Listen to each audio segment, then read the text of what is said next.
I'm Rachel Edidin. And I'm Miles Stokes. And we are the co-hosts of Rachel and Miles Explain the X-Men, a weekly podcast where we walk listeners through the ins, the outs, and the retcons of our very favorite superhero soap opera. Thanks to our awesome Patreon supporters, we also do Rachel and Miles Review the X-Men. That's this. Where we take a look at all the X books that come out each week, tell you which ones to check out, which ones to skip, and which ones to carefully hoard for after the apocalypse when they must be consumed for glue and fiber. As it happens, we're recording this episode on our 10th wedding anniversary, and we have dinner reservations, so we're going to try to make it snappy. Ready? What do we have first? First up, we have The Death of Wolverine $1. Now, as you may recall, we were not huge fans of the end of the Wolverine ongoing. This, on the other hand, is terrific. Now, it is a $5 foil variant, but, yeah, I know, it's 1990s are back for you.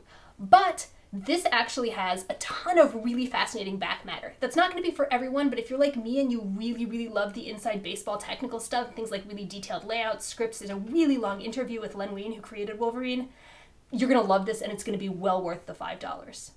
So, premise-wise, Wolverine's lost his healing factor, and this is basically all of his enemies coming after him at once and him feeling like he needs to take care of that. It's kind of a dark and gritty and brutal book, and normally those are really annoying, like, let's talk about the Dark Knight Returns kind of terms. It really, really works for this one. You know, there are characters... My problem with gritty isn't its existence, it's when it's shoehorned into a premise or a character who it really doesn't fit, like Superman. Wolverine is a fundamentally dark and gritty character, and when that's done well and organically and not gratuitously, I think it fits beautifully, which is the case here. Yeah, if we're going to have a last Wolverine story ever, and of course we all know he's going to come back at some point, I'm comfortable with this being it. Yeah, the writing and the art are superlative, and it feels like Wolverine in all of the ways that we like Wolverine. It's classic feeling without being dated, the art is terrific, and it really gets the hang of the character's voice and the voice of the book. If this is the note Wolverine goes out on, then I think they're doing it right. Next up, we have X-Men number 19 by Mark Guggenheim, Harvey Tolibau, and Dexter Soy. So this, as you recall, is the all-female X-Men team. This is the second writer on the book.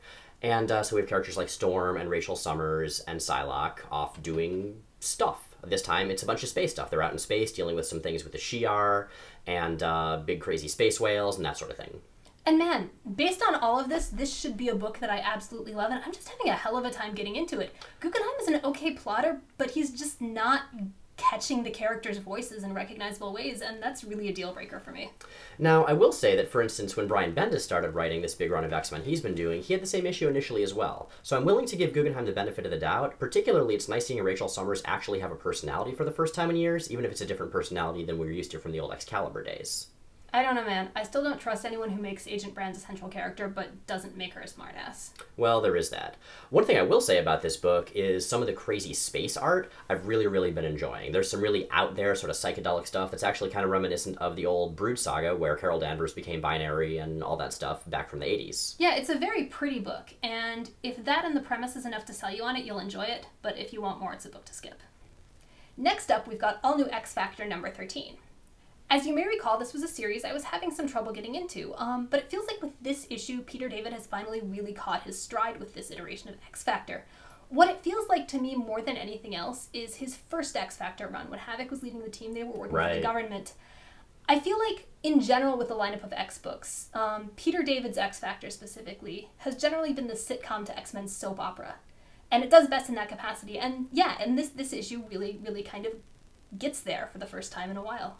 Yeah, X Factor I think works best in any incarnation when it's a good mix of sort of intense character stuff, both humorous and kind of over-the-top dramatic, and just ridiculous over-the-top action supervillain stuff. Finding the right balance for that is hard. Peter David hasn't always done it, but right now I think he's getting much more on the right track. Finally, we have Uncanny X-Men number 25 by Brian Bendis and Chris Bacallo. And, okay, so the cover has absolutely nothing to do with the story inside, but I think it's really stylish. I really dig it. Your mileage may vary. I'm not so much into photorealism. Well, anyway, so this is part of the Last Will and Testament of Charles Xavier storyline, where all of the X-Men have been gathered together, from Cyclops' revolutionary group to the ones at the Jean Grey School led by Wolverine, to see the holographic will of Professor Xavier that She-Hulk has brought to them. Now, as you may recall, this is nominally a tie-in to the original Sin event, which is all about dark secrets, and in this issue we finally learned Xavier's other dark secret. Or what's set up as Xavier's dark secret.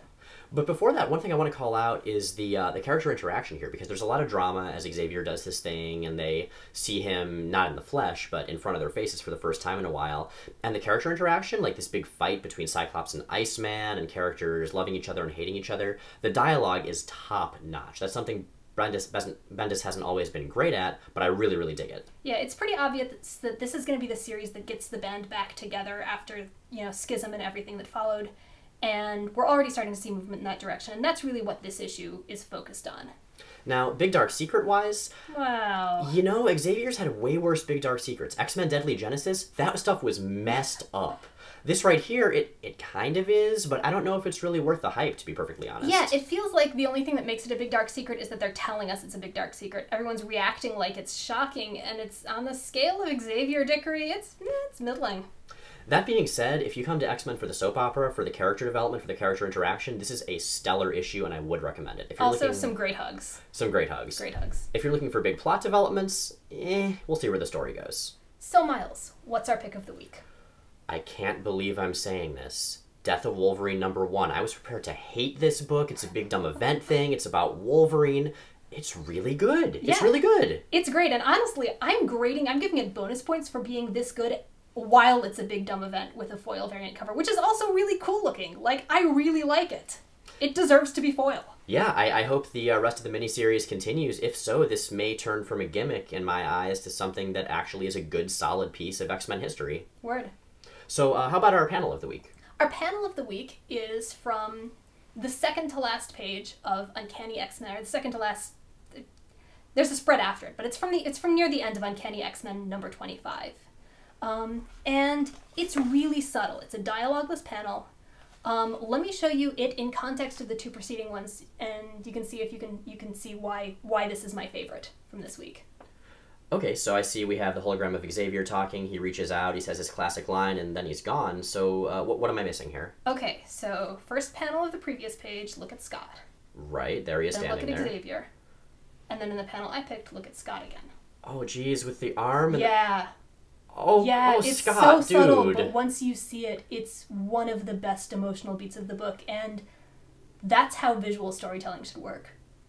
It's not a big deal scene. It's not one of the most spectacular panels this week. There are ones that are technically, more virtuosic, but this one does what it does really beautifully, and it's my favorite.